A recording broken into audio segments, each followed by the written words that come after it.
Mourners have marched in Istanbul to commemorate Turkish-Armenian journalist Hrant Dink, on the 8th anniversary of his killing. The march started 1:30 p.m. on January 19 from Taksim Square and ended with a homage to Dink in front of the Armenian weekly Agos newspaper's office building in the Pangaltı neighborhood of the Şişli district. The marchers observed 1 minute of silence and then chanted slogans in front of the Agos office. Writer and poet Murathan Mungan gave a speech to the gathered crowd from the window of the office. This country not only lost a precious son, but also a prominent journalist. The absence of him and journalists like him is felt more in a period when journalism is suffering a huge loss of dignity. Even if only for this reason, we must look after Agos, which is Hrant Dink's fourth child and his legacy, Mungan said. People have been waiting for justice for 12 years in a country ruled by a party that includes justice in its name, Mungan added. Hrant Dink spoke in the language of peace, as a person who had believed in the equality and brotherhood of all nations, he said, adding that Dink was the 62nd person in Turkey who had paid the price of his words with his life. He was not the spokesperson of Armenians but the voice of all people of Turkey who were oppressed, excluded, and exploited. His fight and the fight of those like him is not a fight that can be interrupted by their deaths. The crowds gathered on these squares show this, Mungan said.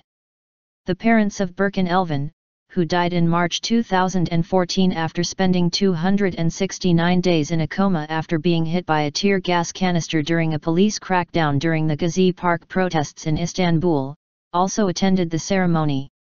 Dink, the highly esteemed former editor-in-chief of Weekly Agos, was murdered in broad daylight in front of his newspaper's building on January 19, 2007 by a 17-year-old Turkish nationalist.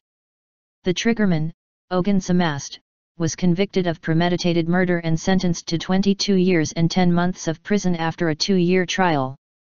The trial into the murder resumed September 17, 2013, after the Supreme Court of Appeals ruled that all suspects in the case had acted as part of a criminal organization, rather than individually. Istanbul's Fifth High Criminal Court, which is overseeing the case, announced on October 30, 2014 that it will focus on the criminal organization allegations against suspects, a move that lawyers representing the victim's family have demanded since the start of the retrial. Yusuf Hayal and Erhan Tunsal are accused of convincing Samast in the Black Sea province of Trabzon to shoot Dink. Civil servants and institutions allegedly implicated in the murder of Dink should be investigated, Turkey's Constitutional Court stated in its detailed ruling on the case on November 12, 2014.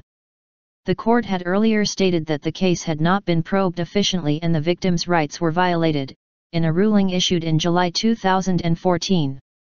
The ruling became a milestone in the case that has been lingering since the killing in 2007. It came after the Justice Ministry cleared the path for investigations into 9 civil servants, including senior police officers occupying key posts at the time of the murder. The officials have been accused of negligence and threatening Dink before his death.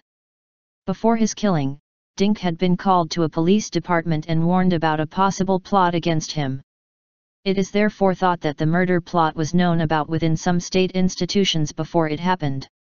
In a recent development, Muhyiddin Zeynat and Özkan Mumku, 2 police officers on duty at the police department in Trabzon when Dink was killed in Istanbul, were arrested. Former Istanbul Police Chief Selahattin Sara, former Trabzon Police Chief Rifat Altay, former Trabzon Police Intelligence Chief Faruk Sar, former Istanbul Deputy Governor Ergun Güngör and former Istanbul Police Intelligence Chief Ahmet İlhan Güler have also testified as suspects in the case.